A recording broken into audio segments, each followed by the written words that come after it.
You ask Tiger to solve. This deals with linear equations with one unknown. The final result is g equals -2. Let's solve it step by step.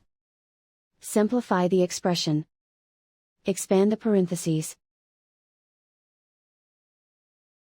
Simplify the arithmetic. Multiply the coefficients.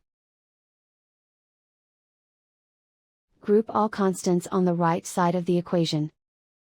Subtract 20 from both sides. Group like terms. Simplify the arithmetic.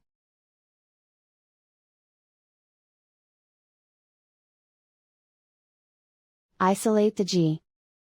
Divide both sides by -10. Cancel out the negatives.